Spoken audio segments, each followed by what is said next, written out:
Fais approcher de toi Aaron, ton frère, et ses fils, et prends-les parmi les enfants d'Israël pour les consacrer à mon service dans le sacerdoce, Aaron et les fils d'Aaron, Nadab, Abihu, Éléazar et Ithamar.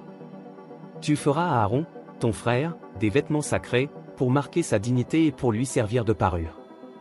Tu parleras à tous ceux qui sont habiles, à qui j'ai donné un esprit plein d'intelligence, et ils feront les vêtements d'Aaron, afin qu'il soit consacré et qu'il exerce mon sacerdoce.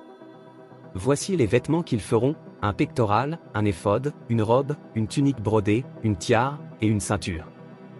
Ils feront des vêtements sacrés à Aaron, ton frère, et à ses fils, afin qu'ils exercent mon sacerdoce. Ils emploieront de l'or, des étoffes teintes en bleu, en pourpre, en cramoisi, et de fin lin. Ils feront l'éphod d'or, de fil bleu, pourpre et cramoisi, et de fin lin retors, il sera artistement travaillé. On y fera 2 épaulettes, qui le joindront par ses 2 extrémités, et c'est ainsi qu'il sera joint. La ceinture sera du même travail que l'éphod est fixée sur lui, elle sera d'or, de fil bleu, pourpre et cramoisi, et de fin lin retors. Tu prendras 2 pierres d'onyx, et tu y graveras les noms des fils d'Israël. 6 de leurs noms sur une pierre, et les 6 autres sur la seconde pierre, d'après l'ordre des naissances. Tu graveras sur les 2 pierres les noms des fils d'Israël, comme on grave les pierres et les cachets, tu les entoureras de montures d'or. Tu mettras les 2 pierres sur les épaulettes de l'éphod, en souvenir des fils d'Israël, et c'est comme souvenir qu'Aaron portera leur nom devant l'Éternel sur ses 2 épaules. Tu feras des montures d'or et 2 chaînettes d'or pur, que tu tresseras en forme de cordon, et tu fixeras aux montures les chaînettes ainsi tressées.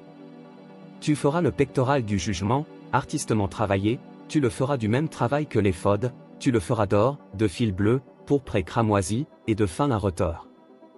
Il sera carré et double, sa longueur sera d'un empan, et sa largeur d'un empan. Tu y enchâsseras une garniture de pierres, 4 rangées de pierres, première rangée, une sardoine, une topaze, une émeraude. Seconde rangée, une escarboucle, un saphir, un diamant. Troisième rangée, une opale, une agate, une améthyste. Quatrième rangée, une chrysolite, un onyx, un jaspe. Ces pierres seront enchâssées dans leur monture d'or. Il y en aura 12, d'après les noms des fils d'Israël, elles seront gravées comme des cachets, chacune avec le nom de l'une des 12 tribus. Tu feras sur le pectoral des chaînettes d'or pur, tressées en forme de cordon. Tu feras sur le pectoral 2 anneaux d'or, et tu mettras ces 2 anneaux aux 2 extrémités du pectoral. Tu passeras les 2 cordons d'or dans les 2 anneaux aux 2 extrémités du pectoral. Et tu arrêteras par devant les bouts des 2 cordons aux 2 montures placées sur les épaulettes de l'éphod.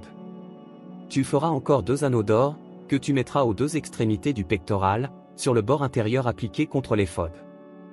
Et tu feras 2 autres anneaux d'or, que tu mettras au bas des 2 épaulettes de l'éphod, sur le devant, près de la jointure, au-dessus de la ceinture de l'éphod. On attachera le pectoral par ces anneaux de l'éphod avec un cordon bleu, afin que le pectoral soit au-dessus de la ceinture de l'éphod et qu'il ne puisse pas se séparer de l'éphod. Lorsqu'Aaron entrera dans le sanctuaire, il portera sur son cœur les noms des fils d'Israël, gravés sur le pectoral du jugement, pour en conserver à toujours le souvenir devant l'Éternel. Tu joindras au pectoral du jugement l'Urim et le Thummim, et ils seront sur le cœur d'Aaron, lorsqu'il se présentera devant l'Éternel.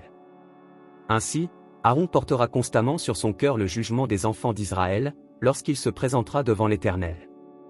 Tu feras la robe de l'éphod entièrement d'étoffe bleue. Il y aura, au milieu, une ouverture pour la tête, et cette ouverture aura tout autour un bord tissé, comme l'ouverture d'une cotte de maille, afin que la robe ne se déchire pas. Tu mettras autour de la bordure, en bas, des grenades de couleur bleue, pourpre et cramoisi, entremêlées de clochettes d'or.